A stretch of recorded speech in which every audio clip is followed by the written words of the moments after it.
Hi, this is Lauren, and I want to bring you along for my attempt at a kiss pour swirl. And these are the ingredients. I have black oxide, I have firefly, mica, a yellow, I have trial by fire mica. These two are both from Nurture Soap. And then I have some titanium dioxide.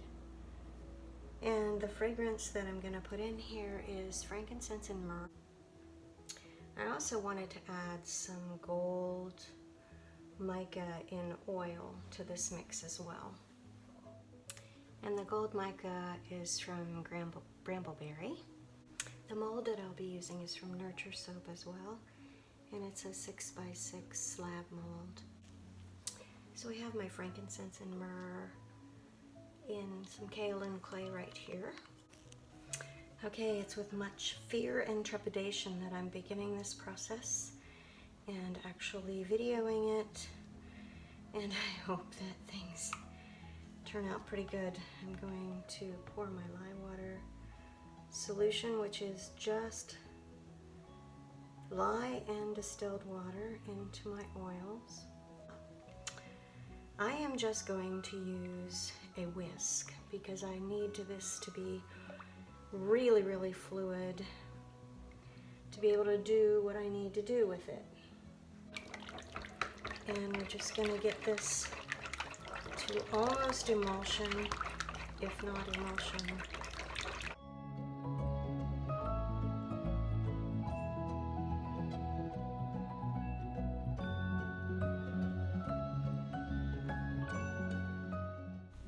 This portion of this video is actually my third attempt at making this technique, and I will tell you more about that in just a little while.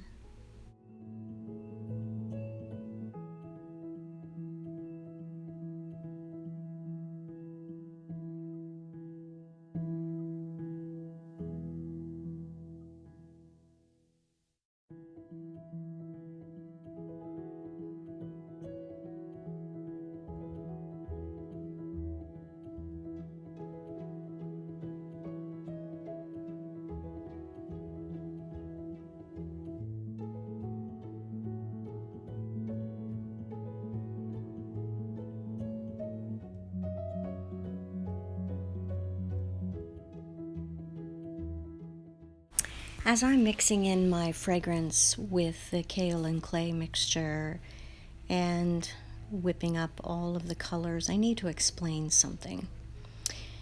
I got to this point and then my phone stopped recording again.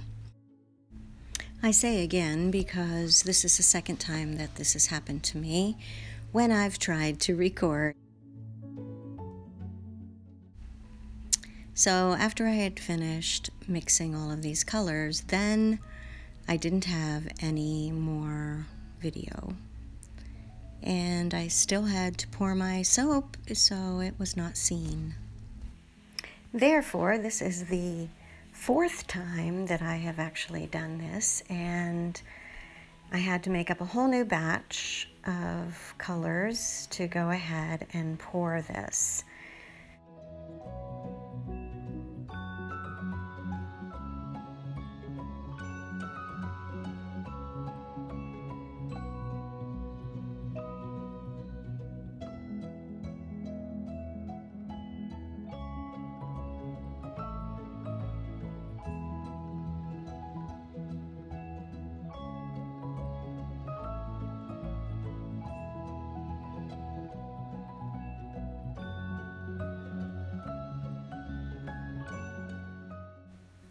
So this is where my pouring technique started to go awry. Instead of taking the soap batter down the side of the container so that it would sit on top of the black, it actually went into the black, and the yellow did the same thing because I didn't pour along the side of the container.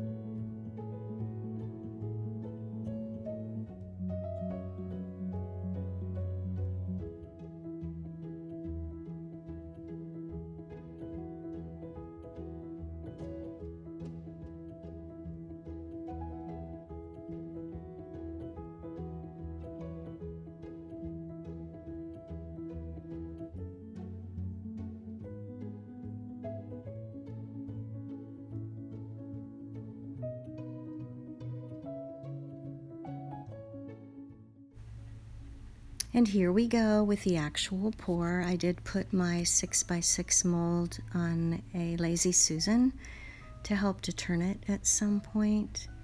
And I was trying to get one end to kiss the other. And it isn't too bad, but I wasn't pouring slow enough, I don't believe.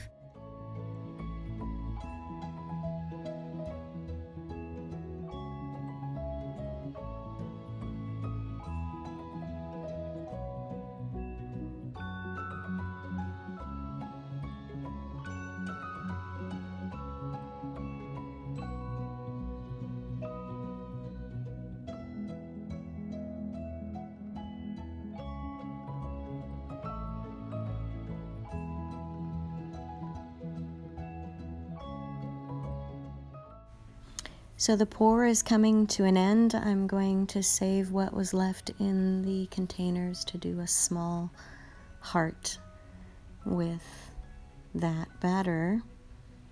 And I decided at the very end that I would take a toothpick and swirl that last bit that went in. It's been over 24 hours and the soap is a little more soft than I wanted it to be, but we're going to go ahead and measure this out and cut it.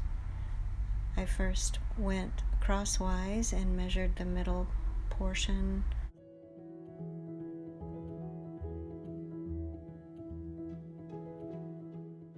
So this bar gets cut into 6 pieces. I usually do 3 inches in, and then when I turn it on its side, I go ahead and cut it at 2 inches and 4 inches to give me the measurements I want for my bars of soap. And I will be using my single bar cutter to take the top layer off so that the swirls are more pronounced.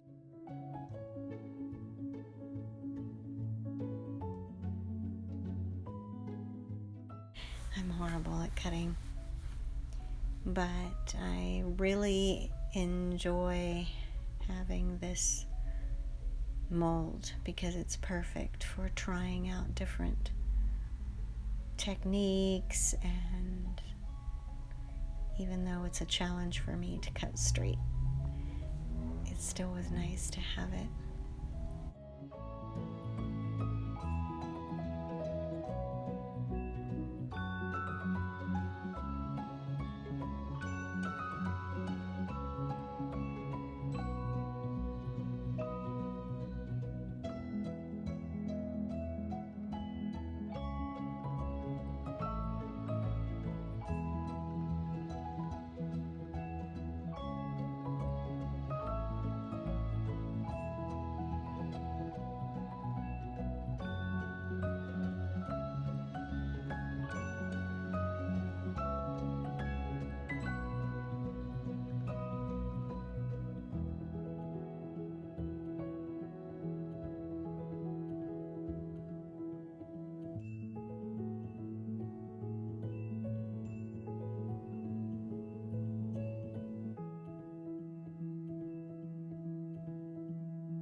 I enjoy putting the puzzle pieces back together after I've cut this, decide what went where in the beginning.